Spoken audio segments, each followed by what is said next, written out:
ನಮಸ್ಕಾರ ಸ್ನೇಹಿತರೆ. ಜೀವನದಲ್ಲಿ ಯಾರನ್ನಾದರೂ ಕ್ಷಮಿಸಿ, ಆದರೆ ನಿಮ್ಮ ಸಹಾಯ ತೆಗೆದುಕೊಂಡು ನಿಮಗೆ ಮೋಸ ಮಾಡಿದವರನ್ನು ಯಾವತ್ತೂ ಕ್ಷಮಿಸಬೇಡಿ. ತಪ್ಪಿಗೆ ಕ್ಷಮೆಯಿದೆ, ಮೋಸಕ್ಕೆ ಕ್ಷಮೆಯಿಲ್ಲ. ದೊಡ್ಡವನಾಗಲು ಪ್ರಯತ್ನ ಪಡಬೇಡ, ಒಳ್ಳೆಯವನಾಗಲು ಪ್ರಯತ್ನ ಪಡು, ಆಗ ನೀನೇ ದೊಡ್ಡವನಾಗುತ್ತೀಯ. ತಾವು ಹೇಳಿದ್ದೇ ಸರಿ ಎಂದು ವಾದ ಮಾಡುವವರ ಹತ್ತಿರ ನೀವು ವಾದ ಮಾಡಬೇಡಿ. ಅವರು ನಿಮ್ಮ ಅಭಿಪ್ರಾಯವನ್ನು ಎಂದಿಗೂ ಒಪ್ಪುವುದಿಲ್ಲ. ಅವರ ನಿಲುವನ್ನು ಬದಲಿಸಲು ಯಾರಿಂದಲೂ ಸಾಧ್ಯವಿಲ್ಲ. ಇಂತಹವರ ಜೊತೆ ಮಾತನಾಡಿದರೆ ಸಮಯ ಮತ್ತು ಸಂಬಂಧ ಎರಡೂ ಹಾಳಾಗುತ್ತದೆ. ಜೀವನದಲ್ಲಿ ತಡವಾಗಿ ಸಿಕ್ಕ ಯಶಸ್ಸು ವ್ಯಕ್ತಿತ್ವವನ್ನು ರೂಪಿಸುತ್ತದೆ. ಹಾಗೆಯೇ ತಕ್ಷಣಕ್ಕೆ ಸಿಕ್ಕ ಯಶಸ್ಸು ಅಹಂಕಾರವನ್ನು ಸೃಷ್ಟಿಸುತ್ತದೆ. ತಡವಾಗಿ ಗೆದ್ದವನು ಮೊದಲನೇ ಸಲಕ್ಕೆ ಗೆದ್ದವರಿಗಿಂತ ಚೆನ್ನಾಗಿ ಪಾಠ ಹೇಳಬಲ್ಲನು ಎಂಬುದು ನೆನಪಿರಲಿ. ಸ್ನೇಹಿತರೆ, ಗುರಿ ಇದ್ದು ಪ್ರಯತ್ನಿಸದೇ ಇದ್ದರೆ ಅದು ಬರೀ ಕನಸು. ಗುರಿ ಇಲ್ಲದೆ ಪ್ರಯತ್ನಿಸುವುದು ಸಮಯ ವ್ಯರ್ಥ. ಗುರಿ ಹಾಗೂ ಪ್ರಯತ್ನ ಎರಡೂ ಇದ್ದರೆ ನೀವು ಜಗತ್ತನ್ನು ಬದಲಾಯಿಸಬಹುದು. ಜೀವನದಲ್ಲಿ ಏನಾದರೂ ಸಾಧನೆ ಮಾಡಬೇಕು ಎನ್ನುವುದು ಏನೂ ಇಲ್ಲ. ಸರಳತೆಯಿಂದ ಇದ್ದು ಒಳ್ಳೆಯದನ್ನು ಮಾಡುತ್ತಾ ಹೋದರೆ ಅದೇ ದೊಡ್ಡ ಸಾಧನೆ. ಜೀವನದಲ್ಲಿ ನೀವು ಎಲ್ಲರನ್ನು ಮೆಚ್ಚಿಸಲು ಪ್ರಯತ್ನಿಸಿದರೆ ನೀವು ಯಾರನ್ನು ಮೆಚ್ಚಿಸುವುದಿಲ್ಲ. ಇತರರ ಸಂತೋಷಕ್ಕಾಗಿ ನಿಮ್ಮ ಜೀವನವನ್ನು ನಡೆಸುವುದು ಅಸಾಧ್ಯ.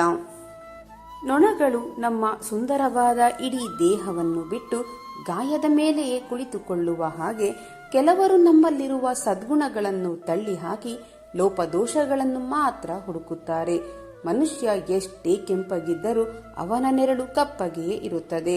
ನಾನು ಶ್ರೇಷ್ಠ ಎನ್ನುವುದು ಆತ್ಮವಿಶ್ವಾಸ, ನಾನೇ ಶ್ರೇಷ್ಠ ಎನ್ನುವುದು ಅಹಂಕಾರ.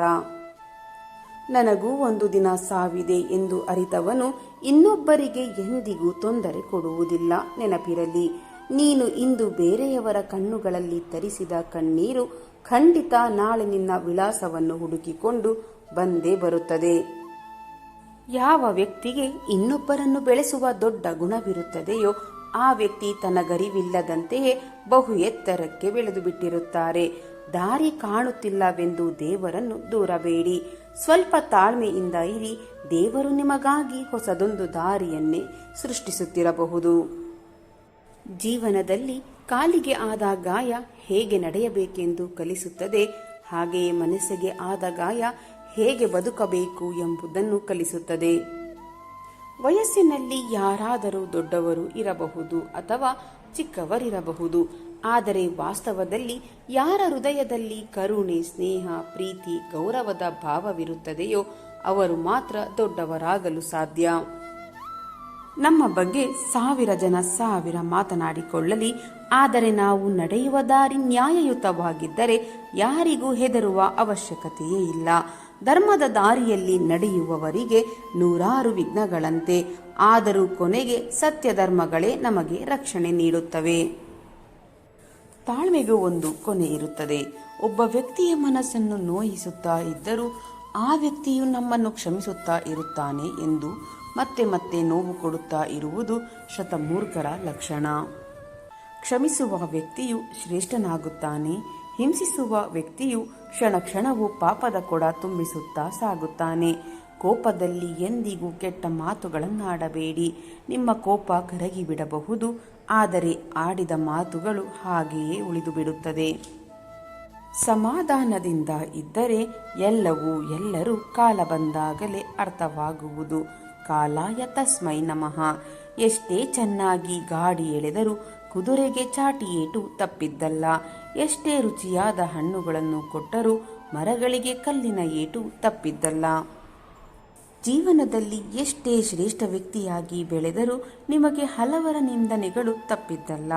ಯಾರಾದರೂ ನಿಮ್ಮ ಅರ್ಹತೆಯ ಬಗ್ಗೆ ಸಂದೇಹ ಪಟ್ಟರೆ ಬೇಸರ ಮಾಡಬೇಡಿ, ಏಕೆಂದರೆ ಜನ ಚಿನ್ನದ ಪರಿಶುದ್ಧತೆಯ ಬಗ್ಗೆ ಸಂದೇಹ ಪಡುತ್ತಾರೆಯೇ ಹೊರತು ಕಬ್ಬಿಣದಲ್ಲ.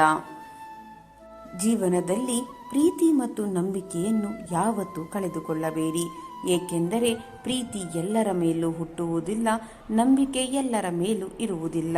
ಈ ಜಗತ್ತಿನಲ್ಲಿ ಯಾರನ್ನೂ ಸಹ ಕೀಳಾಗಿ ಕಾಣಬಾರದು, ಏಕೆಂದರೆ ಕುಡಿಯಲು ಯೋಗ್ಯವಲ್ಲದ ನೀರು ಸಹ ಬೆಂಕಿಯನ್ನು ನಂದಿಸಲು ಯೋಗ್ಯವಾಗಿರುತ್ತದೆ. ನೆನಪಿಡಿ ಸ್ನೇಹಿತರೆ, ಜೀವನದಲ್ಲಿ ಸ್ಪಷ್ಟತೆ ಇಲ್ಲದವರ ಜೊತೆ ಸ್ನೇಹ ಬೆಳೆಸಬೇಡಿ. ಬದ್ಧತೆ ಇಲ್ಲದವರ ಜೊತೆ ಸಂಬಂಧ ಮಾಡಬೇಡಿ.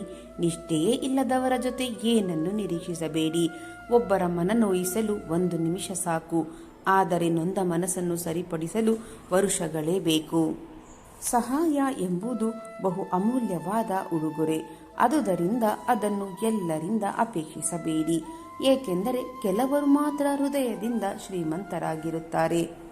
ಜೀವನದಲ್ಲಿ ಶತ್ರುಗಳಿಲ್ಲ ಎಂದು ಚಿಂತಿಸಬೇಡಿ. ಸತ್ಯವನ್ನು ಹೇಳಲು ಶುರು ಮಾಡಿ ತನ್ನಿಂದ ತಾನೇ ಶತ್ರುಗಳು ಹುಟ್ಟಿಕೊಳ್ಳುತ್ತಾರೆ. ವಾದ ಪ್ರತಿವಾದದಿಂದ ಖಂಡಿತವಾಗಿಯೂ ಉತ್ತರ ಸಿಗುವುದಿಲ್ಲ. ನಮ್ಮ ಒಂದು ಮೌನ 1000 ಪ್ರಶ್ನೆಗಳಿಗೆ ಉತ್ತರ ನೀಡುವುದು. ಏಕೆಂದರೆ ಮೌನಕ್ಕಿರುವ ಬೆಲೆ ಮಾತಿಗೆ ಇಲ್ಲ. ಒಳ್ಳೆ ಸಂಸ್ಕಾರವಿದ್ದರೆ ಜಗತ್ತನ್ನೇ ಗೆಲ್ಲಬಹುದು. ಆದರೆ ಅಹಂಕಾರ ತುಂಬಿ ತುಳುಕುತ್ತಿದ್ದರೆ ಗೆದ್ದ ಸಾಮ್ರಾಜ್ಯವನ್ನು ಕಳೆದುಕೊಳ್ಳಬಹುದು. ಬೇಡದ ವಿಷಯಗಳನ್ನು ಕೇಳುವವರಷ್ಟೇ ಅಲ್ಲ, ಬೇಡದ ವಿಷಯಗಳನ್ನು ಹೇಳುವವರು ಕೂಡ ನಾಶವಾಗುತ್ತಾರೆ. ನೀವು ಚಿಂತೆ ಮಾಡಿ ಯಾಕೆ ಕೊರಗಬೇಕು? ಆ ಚಿಂತೆ ಹುಟ್ಟಿಸಿದವರನ್ನು ಮರೆತು ಮುಂದೆ ನಡೆಯಬೇಕು. ಅದೇ ಜೀವನ. ಸುಖ ದುಃಖ ಎರಡೂ ಭಗವಂತನ ಸೂತ್ರದಲ್ಲಿದೆ. ಬದುಕು ಬಲಿಯಾಗಲು ಬಿಡಬೇಡಿ.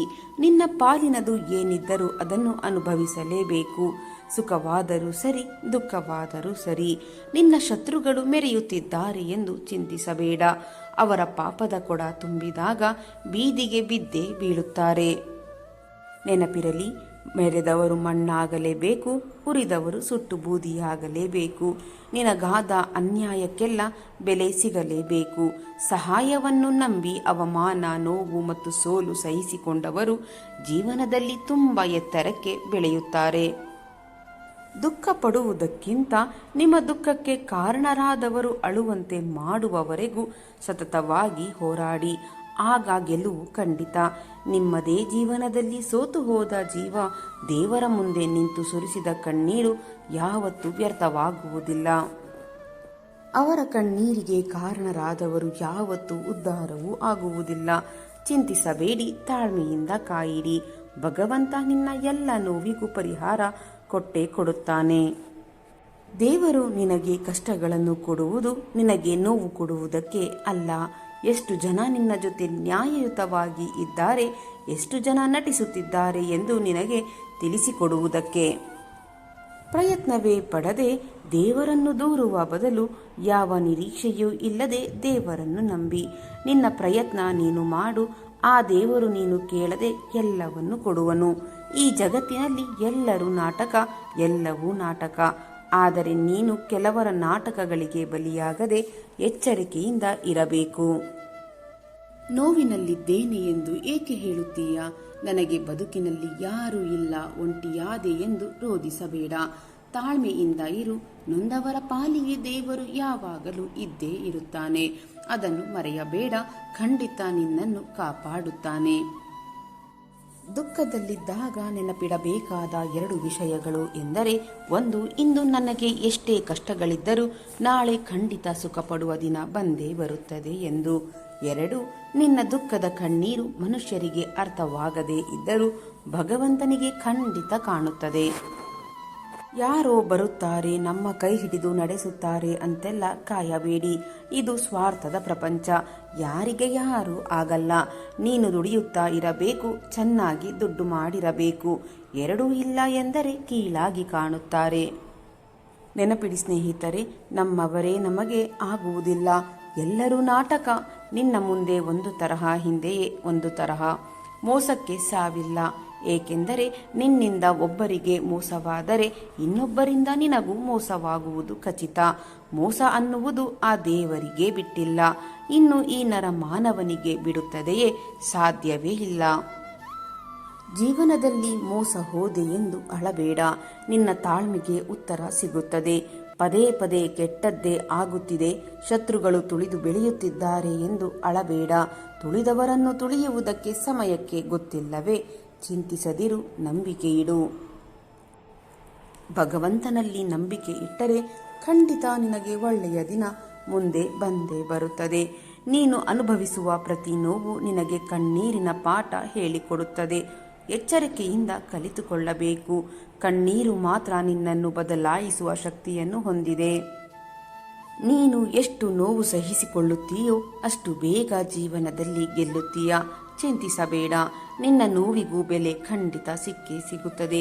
ತುಳಿದು ಬೆಳೆಯುತ್ತಿದ್ದಾರೆ ನನ್ನ ಶತ್ರುಗಳು. ಹೇಳಲಾಗದಷ್ಟು ನೋವಿದ್ದರೂ, ನೋವನ್ನೆಲ್ಲ ನುಂಗಿ ಬದುಕುತ್ತಿದ್ದರೂ ದೇವರಿಗೆ ನಮ್ಮ ಮೇಲೆ ಕರುಣೆಯೇ ಇಲ್ಲ ಅನಿಸುತ್ತದೆ ಕೆಲವೊಮ್ಮೆ. ಜೀವನದಲ್ಲಿ ಯಾರಿಗೂ ಭಾರವಾಗಿ ಬದುಕಬೇಡಿ. ನಿನ್ನ ಕೈಯಲ್ಲಿ ಏನು ಆಗುವುದಿಲ್ಲ ಎಂದು ಅವಮಾನ ಮಾಡಿ ಕೀಳಾಗಿ ಕಂಡ ಕೆಟ್ಟ ಜನಗಳ ಮುಂದೆಯೇ ನೀನು ಅವರಿಗಿಂತ ಚೆನ್ನಾಗಿ ಬೆಳೆಯಬೇಕು. ಮನಸ್ಸು ಮಾಡಿ ನೋಡು, ಎಲ್ಲವೂ ಸಾಧ್ಯ. ಅಸಾಧ್ಯ ಎನ್ನುವುದು ಯಾವುದೂ ಇಲ್ಲ. ಎಲ್ಲವೂ ನಾಟಕ. ಜನರು ನಿನ್ನ ಮುಂದೆ ಒಂದು ರೀತಿ ಇದ್ದರೆ ನಿನ್ನ ಹಿಂದೆ ಬೇರೆದೇ ಕುತಂತ್ರ ಮಾಡುತ್ತಿರುತ್ತಾರೆ. ಯಾರನ್ನು ಸುಲಭವಾಗಿ ನಂಬಬೇಡ, ಏಕೆಂದರೆ ಮೋಸ ಮಾಡುವವರಿಗೆ ನಿನ್ನಂತಹ ಮುಗ್ಧರು ಬೇಗ ಬಲಿಯಾಗುತ್ತಾರೆ. ದೇವರು ನಿನಗೆ ಕಷ್ಟಗಳನ್ನು ಕೊಡುವುದು ಅಳುತ್ತಾ ಒಂದು ಮೂಲೆಯಲ್ಲಿ ಕೂರುವುದಕ್ಕೆ ಅಲ್ಲ, ಯಾರು ನಿನ್ನನ್ನು ಅಳುವಂತೆ ಮಾಡಿದ್ದಾರೋ ಅವರನ್ನು ತುಳಿಯುವುದಕ್ಕೆ. ನೀನು ಅಳುವ ಹಾಗೆ ಮಾಡಿದವರು ಗೋಳಾಡುತ್ತಾ ನಿನ್ನೆದುರೆ ಕಣ್ಣೀಡಿರುವ ಹಾಗೆ ಮಾಡೇ ಮಾಡುತ್ತಾನೆ ಭಗವಂತ. ಕಾದು ನೋಡು, ಭಗವಂತನ ಮೇಲೆ ನಂಬಿಕೆ ಇಡು ಸಾಕು. ಜೀವನದಲ್ಲಿ ಅದೆಷ್ಟೇ ಕೆಟ್ಟದ್ದಾಗಲಿ ಅಳಬೇಡ. ನಿನ್ನ ಕಣ್ಣೀರು ತಾಳ್ಮೆ ನಿನ್ನ ಶಕ್ತಿಯಾಗಲಿ. ನಿನ್ನನ್ನು ತುಳಿದವರೇ ಕಾಲು ಹಿಡಿಯುವ ಸಮಯವು ಬರುತ್ತದೆ. ನೀನು ಮನಸ್ಸು ಮಾಡಿ ಗೆದ್ದು ನಿಲ್ಲು, ಆಗ ನೀನೇ ನಾಯಕ. ನಿನ್ನನ್ನು ಕೀಳಾಗಿ ಕಂಡವರೇ ಸೇವಕರು. ಇಷ್ಟೇ ಜೀವನ. ನಿನ್ನ ಎಲ್ಲ ನೋವಿಗೂ ಕಾಲವೇ ಉತ್ತರ ಕೊಡುತ್ತದೆ. ಅಳುತ್ತಾ ಕೂತರೆ ಯಾವುದು ಬದಲಾಗುವುದಿಲ್ಲ. ನೀನು ಬದಲಾದರೆ ಎಲ್ಲವೂ ಬದಲಾಗುತ್ತದೆ. ನಾವು ಬದುಕಿ ಇನ್ನೊಬ್ಬರನ್ನು ಬದುಕಲು ಬಿಡುವುದು ಅದೇ ನಿಜವಾದ ಜೀವನ. ಆವಾಗಲೇ ಬದುಕಿದ್ದು ಸಾರ್ಥಕ. ಬೇರೆಯವರ ಜೀವನದ ಜೊತೆ ಪೈಪೋಟಿಗೆ ಇಳಿಯುವುದನ್ನು ಬಿಟ್ಟು ಬಿಡಿ. ಅದರಿಂದ ಏನು ಪ್ರಯೋಜನವಿಲ್ಲ. ಅದರ ಬದಲು ನಿಮ್ಮ ಜೀವನದ ಜೊತೆಗೆ ನೀವೇ ಪೈಪೋಟಿಗೆ ನಿಲ್ಲಿ. ಗೆದ್ದರೆ ಸಂತೋಷ, ಸೋತರೆ ಅನುಭವ ನಿಮ್ಮ ಜೀವನವನ್ನು ಇನ್ನಷ್ಟು ಗಟ್ಟಿ ಮಾಡುತ್ತದೆ. ಬಡವನು ಬೆಳೆಸಿದ ಮರವನ್ನು ಕಡಿಯಬೇಡಿ. ಗುರುಗಳು ಕಲಿಸಿದ ಅಕ್ಷರಗಳನ್ನು ಮರೆಯಬೇಡಿ. ತಾಯಿ ಕಲಿಸಿದ ಸಂಸ್ಕಾರವನ್ನು ಎಂದಿಗೂ ತುಳಿಯಬೇಡಿ. ಸ್ನೇಹಿತರೆ, ಜೀವನದಲ್ಲಿ ಇತರರಿಗೆ ಪ್ರೇರಣೆಯಾಗಿ ಬದುಕಬೇಕು. ಇತರರನ್ನು ಧೋರಣೆ ಮಾಡಿ ಬದುಕುವುದಲ್ಲ. ಇತರರ ನಂಬಿಕೆಯನ್ನು ಗಳಿಸಿ ಬದುಕಬೇಕು. ಇತರರ ನಂಬಿಕೆಯನ್ನು ಅಳಿಸಿ ಬದುಕುವುದಲ್ಲ. ಉರಿಯುವ ಸೂರ್ಯನೇ ಮರೆಯಾಗುವ ತರ ಮೋಡಗಳು ಮರೆ ಮಾಡಬೇಕಾದರೆ ನಮ್ಮಲ್ಲಿರುವಂತಹ ನೋವುಗಳನ್ನು ಮರೆಸುವ ಶಕ್ತಿ ನಗುವಿಗೆ ಇರುವುದಿಲ್ಲವೇ? ನಗುತ್ತಾ ಜೀವಿಸಿದರೆ ನೋವಿನ ಭಾರ ಕಡಿಮೆಯಾಗುತ್ತದೆ. ಹೆಂಡತಿಯಾದವಳಿಗೆ ಆಸೆ ಇರಬೇಕು, ಆದರೆ ಗಂಡನ ಶಕ್ತಿ ಮೀರಿದ ಅತಿಯಾಸೆ ಇರಬಾರದು. ಗಂಡನಿಗೆ ಅಹಂಕಾರ ಇರಬೇಕು ನಿಜ, ಆದರೆ ಹೆಂಡತಿಯನ್ನು ನೋವು ಮಾಡುವಷ್ಟು ದುರಹಂಕಾರ ಇರಬಾರದು. ಗಂಡ ಹೆಂಡತಿ ಇಬ್ಬರಿಗೂ ಸ್ವಾಭಿಮಾನ ಇರಬೇಕು. ಹಾಗೆಯೇ ಒಬ್ಬರಿಗೊಬ್ಬರು ತಮ್ಮವರೆಂಬ ಅಭಿಮಾನವೂ ಇರಬೇಕು. ಜೀವನದಲ್ಲಿ ಯಾರನ್ನಾದರೂ ನಂಬಿ, ಆದರೆ ನಂಬುವುದಕ್ಕಿಂತ ಮೊದಲು 10 ಸಲ ಯೋಚಿಸಿ. ಏಕೆಂದರೆ ಕೆಲವೊಂದು ಸಲ ನಮ್ಮ ಸ್ವಂತ ಹಲ್ಲು ತಮ್ಮ ನಾಲಿಗೆಯನ್ನೇ ಕಚ್ಚಿಬಿಡುತ್ತದೆ. ನಮ್ಮ ಜೀವನದಲ್ಲಿ ನಮಗೆ ನಾವೇ ಮಾಡಿಕೊಳ್ಳುವ ದೊಡ್ಡ ಮೋಸ ಏನು ಎಂದರೆ, ನಮ್ಮ ಭಾವನೆಗಳಿಗೆ ಸ್ಪಂದಿಸದೇ ಇರೋ ವ್ಯಕ್ತಿಗಳಿಗೆ ನಮ್ಮ ಅಮೂಲ್ಯವಾದ ಪ್ರೀತಿ, ಕಾಳಜಿ, ಕಣ್ಣೀರು ಹಾಗೂ ಮುಖ್ಯವಾಗಿ ಸಮಯವನ್ನು ಮೀಸಲಿಡುವುದು. ಪ್ರೀತಿ ಮತ್ತು ಸ್ನೇಹ ತುಂಬ ಅಮೂಲ್ಯವಾದವು. ಅವುಗಳನ್ನು ಯೋಗ್ಯತೆ ಇದ್ದವರಿಗೆ ಮಾತ್ರ ಕೊಡಿ. ಯೋಗ್ಯರಲ್ಲದವರಿಗೆ ಕೊಟ್ಟರೆ ಅವುಗಳಿಗಿರುವ ಮೌಲ್ಯ ನಾವೇ ಕಡಿಮೆ ಮಾಡಿದಂತೆ ಆಗುತ್ತದೆ. ಜೀವನದಲ್ಲಿ ಬದುಕಿದರೆ ಹೀಗೆ ಬದುಕಬೇಕು. ನಮ್ಮನ್ನು ಕಳೆದುಕೊಂಡವರಿಗೆ ಪಶ್ಚಾತ್ತಾಪ ಪಡುವಂತೆ ಇರಬೇಕು. ನಮ್ಮನ್ನು ಉಳಿಸಿಕೊಂಡವರಿಗೆ ಅದೃಷ್ಟ ಎನ್ನುವ ರೀತಿ ಬದುಕಬೇಕು. ನಿಮಗೆ ಸಿಗುವ ಪಾಲನ್ನು ಕೇಳಿ ನೋಡಿ. ಎಲ್ಲ ಸಂಬಂಧಗಳು ನಿಜವಾದ ಮುಖವಾಡ ಕಳಚಿ ಬೀಳುತ್ತದೆ. ನಿಮಗೆ ಸಿಗುವ ಪಾಲನ್ನು ಬಿಟ್ಟು ನೋಡಿ. ಎಲ್ಲ ಮುಳ್ಳುಗಳಂತಿರುವ ಸಂಬಂಧಗಳು ಗುಲಾಬಿ ಹೂಗಳಾಗಿ ಬಿಡುತ್ತದೆ. ಸ್ನೇಹಿತರೆ, ನಮ್ಮ ಸುತ್ತ 1000 ಸಂಬಂಧಗಳು ಇರುವುದಕ್ಕಿಂತ ನಮ್ಮನ್ನು ಅರ್ಥ ಮಾಡಿಕೊಳ್ಳುವ ಒಂದೇ ಒಂದು ಸಂಬಂಧ ಜೊತೆಗಿದ್ದರೆ ಸಾಕು. ಆ ಜೀವನ ಸ್ವರ್ಗವಾಗಿರುತ್ತದೆ. ಎಲ್ಲ ಸಮಯದಲ್ಲೂ ನೀವು ದುಡ್ಡು ಉಳಿಸಬಹುದು, ಆದರೆ ಎಲ್ಲ ಸಮಯದಲ್ಲೂ ನಿಮ್ಮನ್ನು ದುಡ್ಡು ಉಳಿಸಲಾರದು, ನೆನಪಿರಲಿ. ತಕ್ಕಡಿಯ ಎರಡೂ ಕಡೆ ಸಮವಾಗಿ ನಿಲ್ಲಬೇಕಾದರೆ ತೂಕ ಸರಿಸಮವಾಗಿರಬೇಕು. ಹಾಗೆಯೇ ಸಂಸಾರ ಸಂತೋಷದಿಂದ ಇರಬೇಕಾದರೆ ಗಂಡ ಹೆಂಡತಿ ಇಬ್ಬರು ಪ್ರೀತಿ ವಾತ್ಸಲ್ಯ ನಂಬಿಕೆಯಲ್ಲಿ ಸರಿಸಮನಾಗಿರಬೇಕು. ವರವನ್ನಾಗಲಿ ಶಾಪವನ್ನಾಗಲಿ ದೇವರು ಯಾವತ್ತೂ ಕೊಡುವುದಿಲ್ಲ, ಅವಕಾಶಗಳನ್ನು ಮಾತ್ರ ಕಲ್ಪಿಸುತ್ತಾನೆ. ಅದನ್ನು ವರವೋ ಅಥವಾ ಶಾಪವೋ ಆಗಿ ಪರಿವರ್ತಿಸಿಕೊಳ್ಳುವುದು ನಿಮ್ಮ ಕೈಯಲ್ಲಿದೆ. ಚುಚ್ಚು ಮಾತುಗಳಿಗೆ ಕುಗ್ಗಿ ಸೋಲದಿರಿ, ಮುಳ್ಳುಗಳಿಗೆ ಚುಚ್ಚುವುದಕ್ಕೆ ಮಾತ್ರ ಗೊತ್ತು. ನಾವು ಮುಳ್ಳುಗಳಿಂದ ರಕ್ಷಣೆ ಪಡೆಯಲು ಚಪ್ಪಲಿಯನ್ನು ಧರಿಸುತ್ತೇವೆ, ಹಾಗೆಯೇ ಚುಚ್ಚು ಮಾತುಗಳಿಗೆ ಮೌನವನ್ನು ಧರಿಸಬೇಕು. ಸ್ನೇಹಿತರೆ, ಇಂದಿನ ಈ ನನ್ನ ವಿಡಿಯೋ ನಿಮ್ಮ ಮನಸ್ಸಿಗೆ ಸ್ವಲ್ಪವಾದರೂ ಪ್ರೇರಣೆ ನೀಡಿದರೆ ದಯವಿಟ್ಟು ವಿಡಿಯೋಗೆ ಒಂದು ಲೈಕ್ ಮಾಡಿ, ಶೇರ್ ಮಾಡಿ. ನಿಮ್ಮ ಅಭಿಪ್ರಾಯವನ್ನು ಕಾಮೆಂಟ್ ಬಾಕ್ಸ್ನಲ್ಲಿ ಹಂಚಿಕೊಳ್ಳಿ. ನನ್ನ ಪ್ರಯತ್ನ ನಿಮಗೆ ಇಷ್ಟವಾಗಿದ್ದರೆ ನನ್ನ ಚಾನೆಲ್ ಅನ್ನು ಈಗಲೇ ಸಬ್ಸ್ಕ್ರೈಬ್ ಮಾಡಿಕೊಳ್ಳಿ. ಧನ್ಯವಾದಗಳು.